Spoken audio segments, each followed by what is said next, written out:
अब डॉक्टर जयशंकर साहब वहां जाते तो हमने 2-3 अचीवमेंट्स कर ली वहां पे। अभी जो ट्रेड है 5.5 बिलियन यूएस डॉलर्स का है। It is 5.5 billion US dollars. अब इस ट्रेड को करने के लिए हमें डॉलर देने की जरूरत नहीं, रुपये में ये ट्रेड हो सकता है। पहली बात कि इंडिया जो है वो रशिया के साथ एक्सरसाइजेज में, वो रशिया जिसका फड्डा पड़ा हुआ है पूरे वेस्ट के साथ। अच्छा, इंडिया को थोड़ा सा अमेरिका आया भी है इंडिया की मदद के लिए।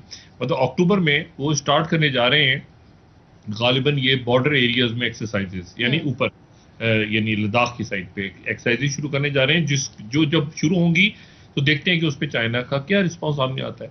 दूसरी बात, अर्जेंटीना के पास सर लिथियम का खजाना है। और लिथियम हमें किस लिए चाहिए? लिथियम हमें चाहिए ईवीज के लिए, ईवीज की बैटरी के लिए, और लिथियम पे अब तक चाइना का वर्चस्व था। तार साहब, चाइनीज इन्वेस्टमेंट तो फेल हो गई है। वो तो अरबों डॉलर लेके आए और पता नहीं चला कि वो किधर गई इन्वेस्टमेंट। बहुत सारा पैसा तो डूब गया, इंफ्रास्ट्रक्चर डूब गया, बहुत कुछ हो गया। अब वो हमें माइंस के कॉन्ट्रैक्ट पे मिलेंगे और वहां से लिथियम निकालेंगे। Lithium is very very important for Indian economy. मैंने अपने सारी जिंदगी में इतना इतना खतरनाक, इतना बड़ा खतरा नहीं देखा था कि सूबे इंडिपेंडेंटली, सूबे ने सीधा खत आईएमएफ को लिखा है। आज मजे की बात ये, हमने GF-17 को गेम से निकाल दिया बाहर और तेजस को लिया है अंदर। जय हिंद दोस्तों, very warm welcome to Hindustan special channel. Bharat के स्वदेशी लड़ाकू विमान तेजस की हर तरफ धूम मची हुई है।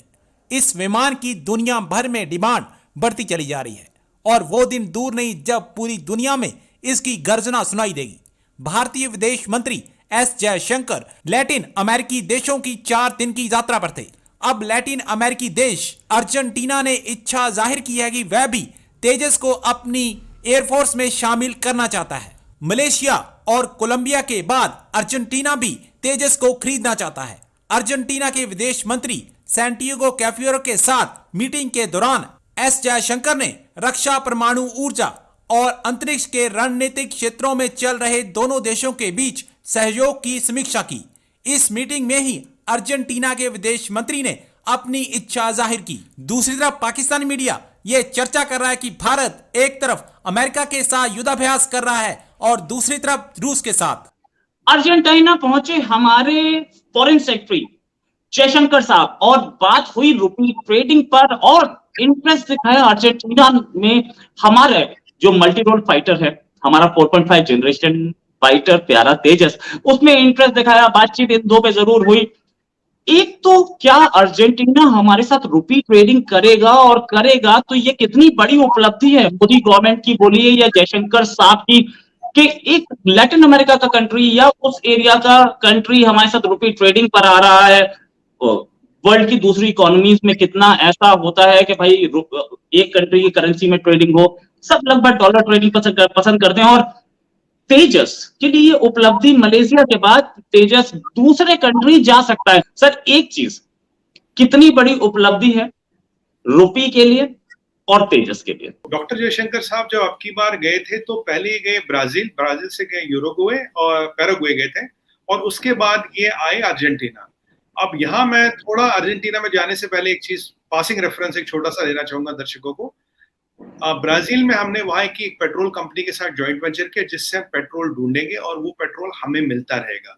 ऑयल रिटेंडेंस में एक और हमने एक बड़ा स्टेप लिया है, हमने लिया है जिससे हमें ज्योग्राफिकल ऑयल रिटेंडेंस मिली। आज हम मिडिल ईस्ट से ऑयल ले रहे हैं, आज हम अमेरिकन से ऑयल ले रहे हैं, आज हम रशियन से ऑयल ले रहे हैं, और अब हम ब्राजील से ऑयल लेंगे।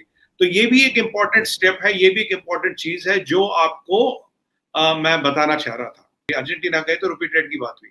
अर्जेंटीना में की थोड़ी यूके से अनबन है, राइट? यूके से अनबन है, रिलेशन खराब है फॉक आइलैंड्स को लेके। एक आइलैंड चेन है थोड़ा अर्जेंटीना के, जिसे फॉक आइलैंड्स कहते हैं, उनके लिए एक लड़ाई भी हुई थी। वहां का जो एयरफोर्स है काफी आउटडेटेड हो चुका, तो कुछ पुराने मिराज बचे उनके पास, और कुछ ज्यादा बचा है नहीं। अब डॉक्टर जयशंकर साहब वहां जाते तो हमने 2-3 अचीवमेंट्स कर ली वहां पे। पहली अचीवमेंट रोहित भाई जो हमने की है, हमने उन्हें मनाया रुपी ट्रेड के लिए। अभी जो ट्रेड है 5.5 बिलियन यूएस डॉलर्स का है। It is 5.5 billion US dollars. अब इस ट्रेड को करने के लिए हमें डॉलर देने की जरूरत नहीं, रुपये में ये ट्रेड हो सकता है। पहली बात। दूसरी बात, अर्जेंटीना के पास सर लिथियम का खजाना है। और लिथियम हमें किस लिए चाहिए? लिथियम हमें चाहिए ईवीज के लिए, ईवीज की बैटरी के लिए, और लिथियम पे अब तक चाइना का वर्चस्व था, जहां जहां लिथियम था वहां चाइना ने अपनी पकड़ बना रखी थी।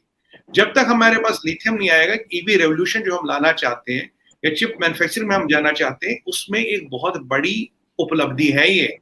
वहां जो माइंस है उनमें काफी अर्थ के डीप में ये होता है, एक नई टेक्निक आई है। अब वो हमें माइंस के कॉन्ट्रैक्ट में मिलेंगे और वहां से लिथियम निकालेंगे।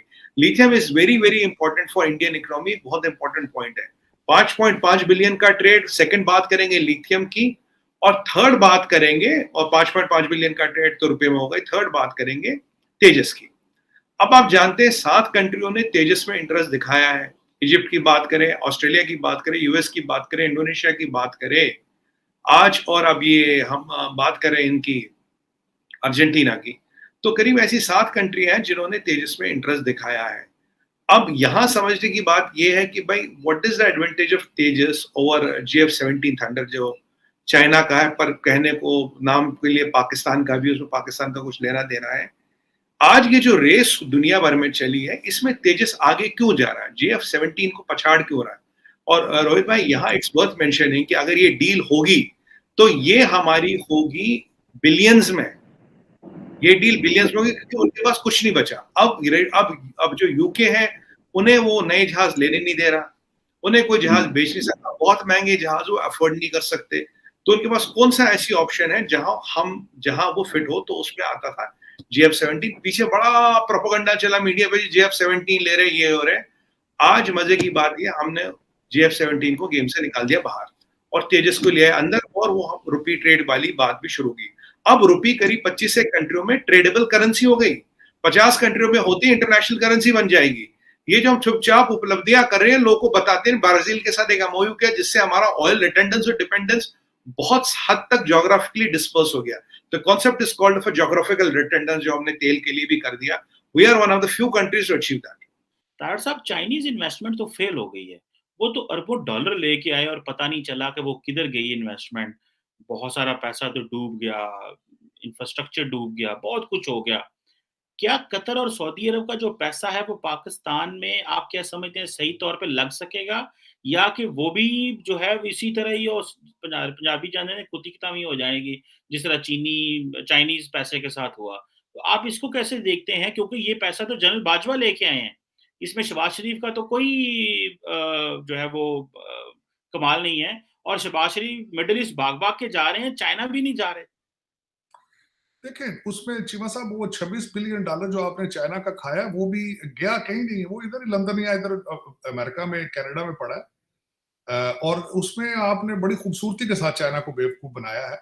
लेकिन मेरे ख्याल में जो सऊदीज और जो खलीजी हैं, वो इतने ज्यादा बेवकूफ नहीं है। आपको मैं यहाँ पे याद कराना चाहूंगा कि कतरी जो कहते हैं कि वो कहते हैं हम पाकिस्तान में इन्वेस्टमेंट करेंगे, लेकिन हमारी अपनी कॉर्पोरेशन जाएंगी वहां पे।